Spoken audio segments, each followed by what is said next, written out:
Hello friends, welcome to samayal. இன்னைக்கு நம்ம samayal சேனல்ல Chettinad ஸ்பெஷல் உக்காரை இப்படி செஞ்சா உடனே காலியாகும்.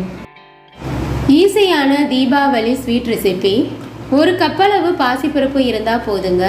சட்டுனி இந்த பாசிப்பருப்பு ரெசிபியை செஞ்சலாம். அல்வா போல சாப்பிடுறதுக்கு ரொம்பவே டேஸ்டா இருக்கும். வீட்டில் இருக்க குறைவான பொருட்களை வச்சு ஈஸியாக இந்த ஸ்நாக் ரெசிபியை செய்யலாம். சமையல் சேனலை சப்ஸ்கிரைப் பண்ணிக்கோங்க. பக்கத்தில் இருக்க ஆளுன்ற பெல் ஐகானை கிளிக் பண்ணி வச்சுக்கிட்டிங்கன்னா நான் போடுற வீடியோ உடனே உங்களுக்கு நோட்டிஃபிகேஷனில் வந்துடும்.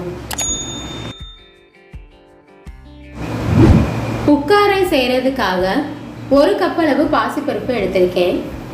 கடாயில் சேர்த்துட்டு அடுப்பு மீடியம் ஃப்ளேம்லேயே வச்சு வறுத்து விட்டுக்கோங்க.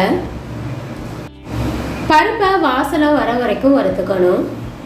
இந்த மாதிரி வறுத்துட்டு செய்யும்போது பாசிப்பருப்பு ஸ்வீட் ரெசிபி சாப்பிட்றதுக்கு ரொம்பவே டேஸ்டாக இருக்கும். கலர் லைட்டாக மாறிடுச்சு. இப்போ ஒரு பவுலுக்கு மாற்றிடலாம். தண்ணி ஊற்றி 2-3 தடவை நல்லா அலசிடணும். அலசினதுக்கு அப்புறமா பாத்திரத்தில் சேர்த்துட்டு பருப்பை வேக வச்சு எடுத்துக்கணும். இதுக்கு பதிலாக குக்கரில் கூட ஈஸியாக நம்ம பருப்பை வேக வச்சுக்கலாம். 2 கப் அளவு நான் தண்ணி சேர்க்குறேன். பருப்பு வேகிறதுக்கு எந்தளவு தண்ணி தேவையோ அதுக்கு தகுந்த மாதிரி சேர்த்துக்கோங்க. ஒரு சில பருப்பு வேகிறதுக்கு தண்ணி அதிகமாக எடுத்துக்கும். நான் சேர்த்துருந்த 2 கப் அளவு தண்ணியில் பருப்பு வேகலை. கொஞ்சமாக தண்ணி சேர்த்து பருப்பை வேக வச்சுக்கலாம். பருப்பு நல்லா மசிஞ்சு வர வரைக்கும் வேக வச்சுக்கணும். கரண்டியை வச்சு நல்லா மசிச்சு விட்டுடலாம். பருப்பில் கொஞ்சம் தண்ணி இருந்தது, அதோடய சேர்த்து நான் நல்லா மசிச்சு விட்டுட்டேன். பாசிப்பருப்பு அளந்தெடுத்த கப்பில் 2 கப் அளவு நான் சர்க்கரை எடுத்திருக்கேன். கடாயில் சேர்த்துட்டு 1/2 கப் அளவு தண்ணி சேர்த்துக்கணும். 1 கப் அளவு பாசிப்பருப்புக்கு 2 கப் அளவு சர்க்கரை இனிப்பு சரியாக இருக்கும்.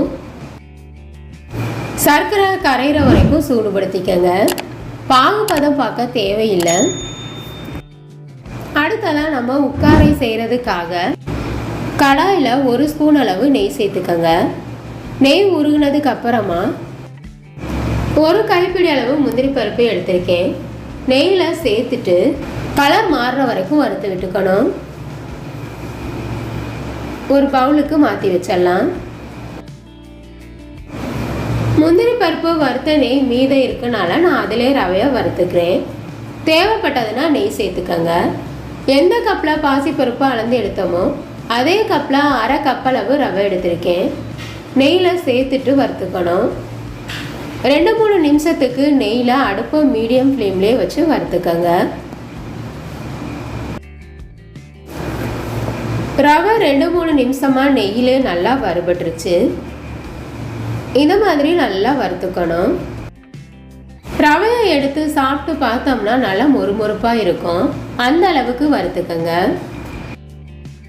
அடுத்ததாக இது கூட 1/2 கப் அளவு துருவின தேங்காய் நான் சேர்த்துருக்கேன். தேங்காயில் இருக்க ஈரப்பதம் போகிற வரைக்கும் வறுத்துக்கணும்.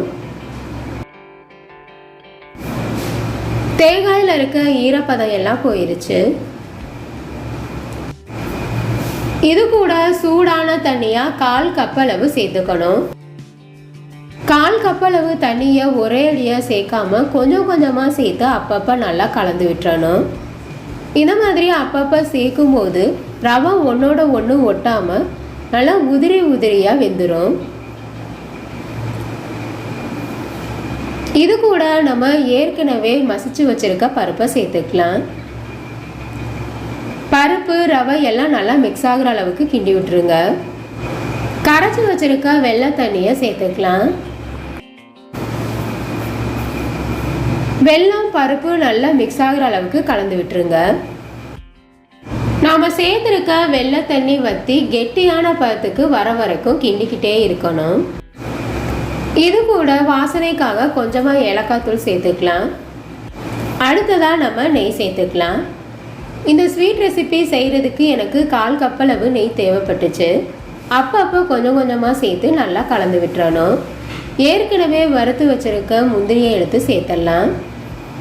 இப்போ நமக்கு கெட்டியான பதத்தில் செட்டிநாடு ஸ்பெஷல் உக்காரை ரெடி ஆயிடுச்சு. இது வாயில் வச்சோடையுமே கரையக்கூடிய பாசிப்பருப்பு ஹல்வா. தீபாவளி ஸ்வீட் ரெசிபியான உக்காரை உங்களுக்கு பிடிச்சிருந்ததுன்னா சமையல் சேனலை சப்ஸ்கிரைப் பண்ணிக்கோங்க ஃப்ரெண்ட்ஸ். ஸ்நாக் ரெசிபி உங்களுக்கு பிடிச்சிருந்ததுன்னா மறக்காமல் ஒரு லைக் கொடுங்க ஃப்ரெண்ட்ஸ். கமெண்ட் பண்ணுங்கள், ஷேர் பண்ணுங்கள். பக்கத்தில் இருக்க ஆளுன்ற பெல்லைக்கான கிளிக் பண்ணி வச்சுக்கிட்டிங்கன்னா நான் போடுற வீடியோ உடனே உங்களுக்கு நோட்டிஃபிகேஷனில் வந்துடும். Thank you friends.